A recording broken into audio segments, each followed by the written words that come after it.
بندہ ناچیز مفتی عبدالستار اسد آف لاہور۔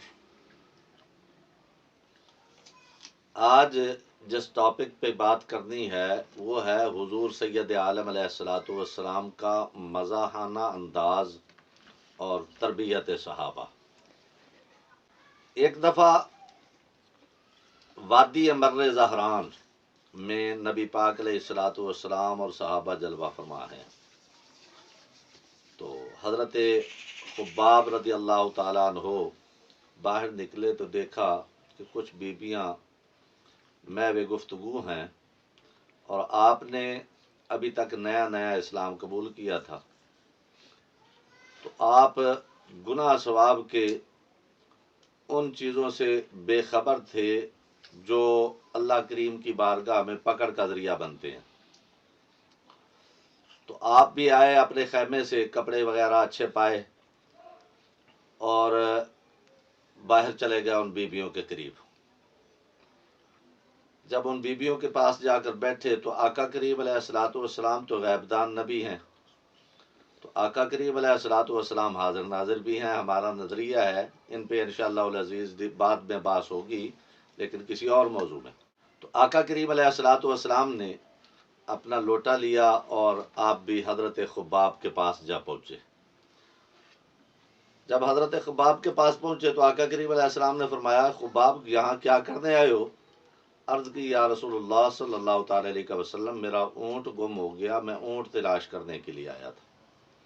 تو آقا کریم علیہ الصلوۃ والسلام نے ارشاد فرمایا، پھر ملا نہیں؟ یا رسول اللہ نہیں۔ تو آپ نے فرمایا، ٹھیک ہے، پھر یہ لوٹا پکڑو اور میرے ساتھ چلو، ہم قضاء حاجت کے لیے جانا چاہتے ہیں۔ تو آقا کریم علیہ الصلوۃ والسلام قضاء حاجت کے لیے گئے تو حضرت خباب رضی اللہ تعالیٰ عنہ فرماتے ہیں کہ آقا کریم علیہ الصلوۃ والسلام نے درختوں کو حکم دیا تو وہ پردہ بن گیا، تو آقا کریم علیہ السلام نے قضاء حاجت فرمائی، ہم پیچھے رکے رہے۔ جب واپس پلٹے نا تو واپس پلٹ کے آقا کریم علیہ السلام نے فرمایا، ما فعل شراد و ابلک، اے خباب اونٹ مل گیا؟ عرض کرتے ہیں، یا رسول اللہ صلی اللہ تعالی علیہ وسلم، ابھی تو تلاش کرنے بھی نہیں نکلا تو کہاں سے؟ تو واپس آ گئے۔ نماز کا وقت ہوا تو پھر آئے تو آقا کریم علیہ الصلوۃ والسلام نے فرمایا، ما فعل شراد و ابلک، اونٹ مل گیا؟ یا رسول اللہ نہیں۔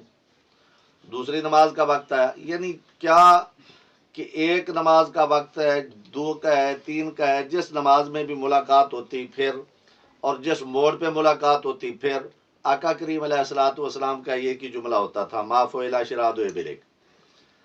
حضرت خباب بار بار سنتے تو آخر میں دل میں پچھتاوا ہوا کہ میں نے یہ غلطی کیوں کی۔ تو اسی ندامت کے سبب آپ وہاں سے دوڑے اور مدینہ شریف چلے گئے۔ جب مدینہ شریف چلے گئے تو کچھ دن تو چھپے رہے، اور کچھ دنوں کے بعد پھر مسجد شریف میں آئے، دل میں یہی تہیہ لے کے، خیال لے کے کہ نماز تو پڑھنی ہے، تو یہ ایک الگ بات ہے کہ میرے سے غلطی ہو گئی، لیکن نماز آقا کریم علیہ الصلوۃ والسلام جب گھر ہوں گے تو ہم بھی پڑھ کے آ جائیں گے، تاکہ آقا کریم علیہ الصلوۃ والسلام کا سامنا نہیں ہوگا، شرمندگی سے بچیں گے۔ تو آپ نے نماز کے وقت نہ گئے، اس کے آگے پیچھے کر کے آپ چلے گئے۔ جب وہاں پہ جا کے نماز پڑھنی شروع فرمائی تو میرے کریم آقا علیہ الصلوۃ والسلام غیب دان نبی، آقا کریم علیہ الصلوۃ والسلام بھی اپنے حجرہ مبارک سے نمودار ہوئے۔ آپ مسجد میں آئے تو حضرت خباب نے بھی ٹیڑھی آنکھ سے دیکھ لیا، اور آقا کریم علیہ السلام آ کر ان کے سامنے بیٹھ گیا، ان کے پاس بیٹھ گیا۔ جب بیٹھے تو حضرت خباب رضی اللہ تعالیٰ عنہ نے بھی دیکھ لیا کہ آقا کریم علیہ الصلوۃ والسلام آ کر بیٹھ گئے ہیں۔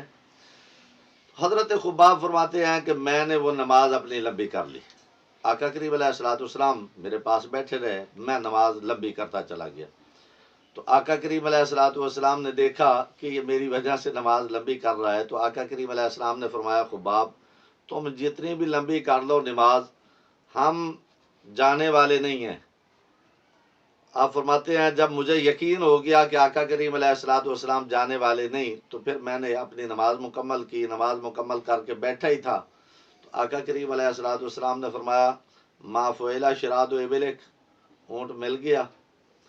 تو عرض کرتے ہیں، یا رسول اللہ صلی اللہ تعالی علیہ وسلم، واللہ جب سے میں مسلمان ہوا ہوں میرا کبھی اونٹ گم ہوا ہی نہیں تھا۔ تو یعنی اونٹ تو گم نہیں ہوا تھا، مگر اپنے آپ کو ندامت سے بچانے کے لیے انہوں نے ادھر وہ جملہ بول دیا۔ تو آقا کریم علیہ الصلوۃ والسلام نے بطور مزاح وہ جملہ کہا، مقصد تھا کہ اپنے صحابی کی تربیت کرنی، کہ اس کو غلطی کا احساس ہوا۔ تو آقا کریم علیہ السلام نے 3 دفعہ دعا کی، یا اللہ خباب پہ اپنا رحم فرما، خباب پہ اپنا رحم فرما، خباب پہ اپنا رحم فرما۔ 3 دفعہ آپ نے حضرت خباب کو دعا دی کہ جو انہوں نے غلطی کی ہے کم از کم اس غلطی پہ گرفت نہ ہو، کیونکہ انہوں نے تسلیم کر لی۔ جب تسلیم کر لی تو سید عالم علیہ السلام نے ان کے لیے بخشش کی دعا کی۔ دعا ہم یہ کرتے ہیں کہ اللہ کریم جل جلالہ ہمیں بھی اپنے آپ کو سمجھنے کی توفیق عطا فرمائے، جیسے حضور علیہ الصلوۃ والسلام نے اپنے صحابہ کی تربیت کی، اس انداز سے ہم بھی ایک دوسرے کی تربیت کرنے والے بن جائیں۔ وما علیہ الا البلاغ۔